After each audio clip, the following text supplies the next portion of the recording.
Hello friends, welcome to my YouTube channel accounts का। My name is Baldev Singh Thakur.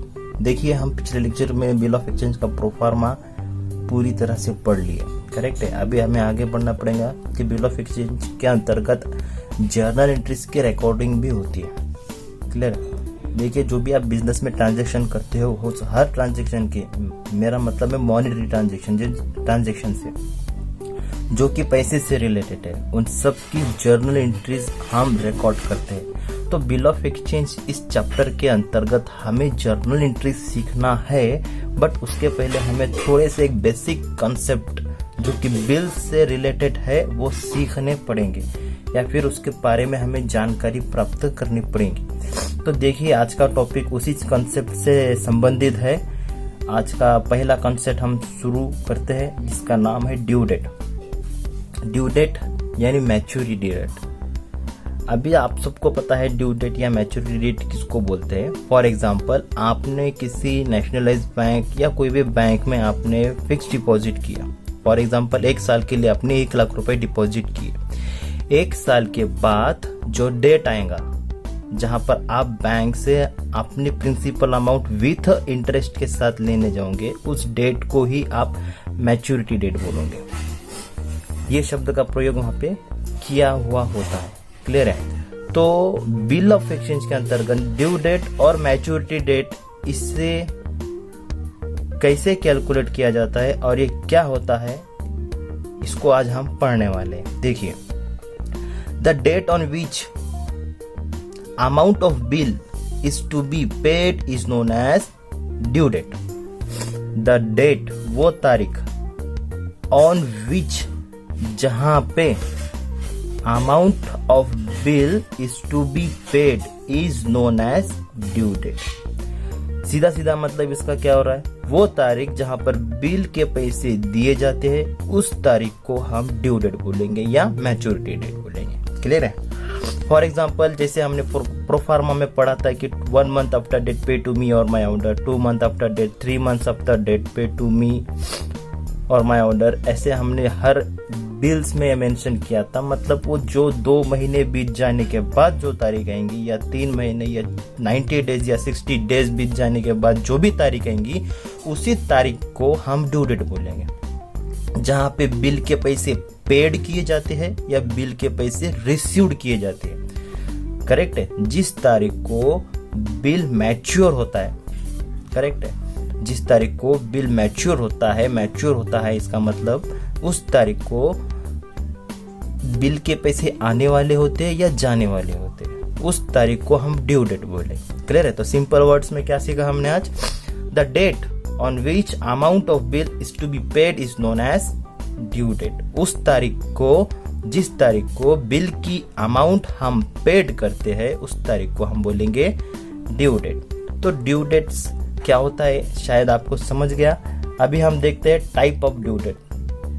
Very simple, बहुत ज्यादा आसान है। टाइप ऑफ ड्यू डेट में 2 टाइप आते हैं, एक नॉमिनल ड्यू डेट और एक लीगल ड्यू डेट। करेक्ट है? नॉमिनल ड्यू डेट और लीगल ड्यू डेट। देखिए, नॉमिनल ड्यू डेट क्या होता है? It calculate without grace period. अब ये ग्रेस पीरियड क्या होता है? देखिए, नॉमिनल ड्यू डेट को कैलकुलेट किया जाता है without grace period. Grace period मतलब जैसे कि आपको एग्जाम में ग्रेस मार्क्स मिल गए, बढ़ करके थोड़े मिल गए, करेक्ट है, एक्स्ट्रा मार्क्स मिल जाना, उसको आप ग्रेस मार्क्स बोलते हो। उसी तरह ग्रेस पीरियड मतलब एक्स्ट्रा पीरियड। एक्स्ट्रा पीरियड मतलब 3 महीने का बिल है,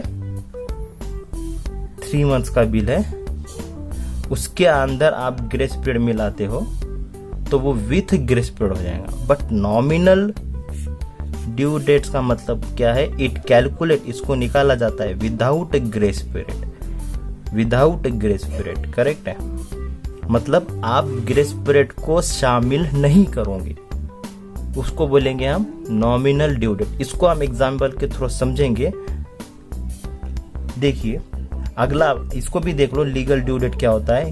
इन दोनों को हम एग्जाम्पल के थ्रू समझ लेंगे। लीगल ड्यू डेट क्या है? It is calculate with grace period.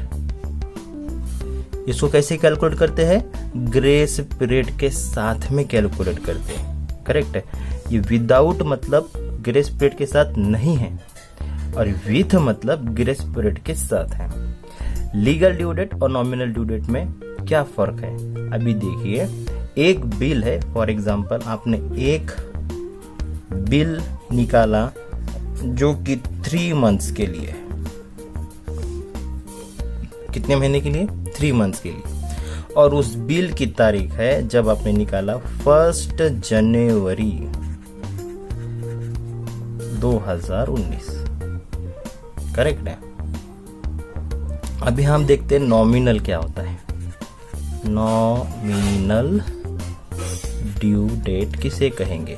Nominal due date देखिए, 1 जनवरी टू 3 महीने ऐड करेंगे तो कौन सा मंथ आएगा? जनवरी,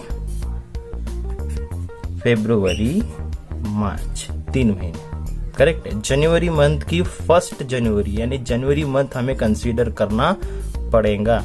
ये हो गया जनवरी, ये हो गया फरवरी, ये आ गया मार्च, करेक्ट है। मार्च का कौन सा डेट? मार्च एंड मतलब 31 मार्च।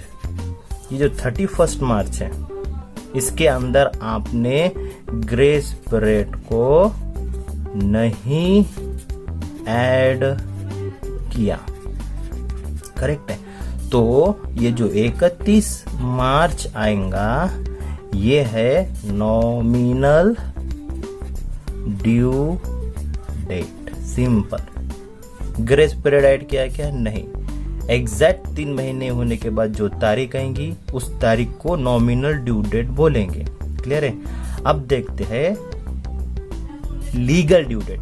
लीगल यानी जिसको कानून ने मान्यता दी या जो लीगली है, जो कानूनी है, जहाँ पे हम लीगली सामने वाले को कुछ टाइम बढ़ा के देते हैं कि बाबा चलो आप पैसे का इंतजाम कर लो, ग्रेस पीरियड आपको मिल गया, बाद में आप बिल का भुगतान कर दो, बिल का पेमेंट कर देना। तो सेम यही बिल 3 महीने का है, हम इसके अंदर ग्रेस पीरियड ऐड करते हैं। देखिए जनवरी, फरवरी, मार्च, करेक्ट है। जनवरी 1st मंथ, फरवरी 2nd मंथ, मार्च 3rd मंथ, करेक्ट। अब आखिरी में कौन सा डेट आएगा? 31 मार्च, 31 मार्च। इसके अंदर आप 3 डेज, कौन से? इसी को आप बोलेंगे ग्रेस पीरियड। इसको क्या बोलेंगे आप? Grace period. 31 मार्च के अंदर आप जब 3 दिन मिला देते हो तो क्या आ जाएगा? मार्च के बाद अप्रैल, कौन सा अप्रैल? 3rd अप्रैल, क्लियर है। ये है हमारी लीगल ड्यू डेट, सिंपल है। यह है हमारी legal due date. Nominal due date में आप ग्रेस पीरियड को ऐड नहीं करोगे, ग्रेस पीरियड नहीं ऐड करोगे, डायरेक्ट 31 मार्च जो आ जाएगा वही हमारा ड्यू डेट होगा। बट लीगल ड्यू डेट में आप 3 दिन ऐड करोगे, करेक्ट है। 3 दिन को आप ऐड करोगे क्योंकि लीगली कहा गया है, लिखा गया है, मेंशन है कि आप ग्रेस पीरियड 3 दिन ऐड कर सकते हो as a negotiable instrument act के अनुसार। तो आप 3 दिन ग्रेस पीरियड का 3 दिन आप उस बिल के पीरियड में मिला करके जो तारीख आएंगी वो होंगी लीगल ड्यू डेट, करेक्ट है। Mostly businessman legal due date को ही फॉलो करते हैं, नॉमिनल ड्यू डेट को मोस्टली फॉलो किया नहीं जाता, क्लियर है। तो ये था आज का पहला कॉन्सेप्ट जिसमें हमने देखा ड्यू डेट या फिर मैच्योरिटी डेट क्या बोलते हैं, और उसके हमने 2 टाइप देख लिए। सिंपल वर्ड्स में कहा जाए तो ड्यू डेट, एकदम सिंपल वर्ड्स में कहा जाए, ड्यू डेट मतलब वो तारीख जिस तारीख को बिल के पैसे आने वाले हैं या बिल के पैसे जाने वाले, करेक्ट है। और नॉमिनल ड्यू डेट मतलब वो तारीख जिसके अंदर आप ग्रेस पीरियड यानी कि जो 3 दिन है वो ऐड नहीं करते, और लीगल ड्यू डेट मतलब वो ड्यू डेट जिसके अंदर आप ग्रेस पीरियड 3 डेट्स ऐड कर देते हो। क्लियर है? बस इतना सा आज का लेक्चर था। सिर्फ हमने क्या क्लियर किया, ड्यू डेट और मैच्योरिटी डेट किसको बोलते हैं और उसके टाइप नॉमिनल ड्यू डेट और लीगल ड्यू डेट। कभी कंफ्यूज नहीं होना। ड्यू डेट मतलब जिस तारीख को बिल के पैसे आने वाले हैं या जाने वाले हैं, और नॉमिनल ड्यू डेट मतलब वो ड्यू डेट जिसमें आपने ग्रेस पीरियड के 3 डेट्स कैलकुलेट नहीं किए, और लीगल ड्यू डेट मतलब वो ड्यू डेट जिसके अंदर आप ग्रेस के 3 डेज ऐड करते हो, जहां पे आपने ड्यू डेट के अंदर 3 दिन मिला करके जो नई तारीख आएंगी उस तारीख को आप लीगली ड्यू डेट बोलेंगे। अब ये 3 दिन क्यों ऐड करते हैं? क्योंकि ये 3 दिन लीगली इसलिए ऐड करते हैं कि सामने वाले व्यक्ति को पैसे का इंतजाम करना होता है या कुछ तो मैनेजमेंट कर करके उसको बिल के पैसे देने होते हैं या लेने होते हैं। क्लियर है? इसलिए ये 3 दिन हम मिलाते हैं। तो ये था आज का लेक्चर। कुछ प्रॉब्लम आए तो डेफिनेटली पूछ लेना। और बाकी के 2-3 कॉन्सेप्ट है जिसमें हम honouring of bill of exchange देखेंगे, डिसऑनरिंग ऑफ बिल ऑफ एक्सचेंज और नोटिंग चार्जेस किसे कहते हैं। करेक्ट है? जर्नल एंट्री शुरू करने के पहले ये छोटे छोटे बेसिक कंसेप्ट हमें क्लियर होनी चाहिए। जब तक ये क्लियर नहीं होंगे इस चैप्टर को सीखने में और सिखाने में कोई मजा नहीं आएगा। तो कुछ भी डाउट्स है तो पूछ लेना। देखिए हम ज्यादा बड़े बड़े वीडियोस तैयार नहीं कर रहे, 2-3 कॉन्सेप्ट हम एक लेक्चर में क्लियर कर रहे हैं। जब जर्नल एंट्री शुरू हो जाएंगी तब हमें थोड़ा सा ज्यादा टाइम लगेगा। क्लियर है? तो अगले लेक्चर में हम देखते हैं honouring of bill of exchange, dishonouring of bill of exchange और नोटिंग चार्जेस क्या होता है। तो मिलते हैं नेक्स्ट लेक्चर में। Have a nice day, bye.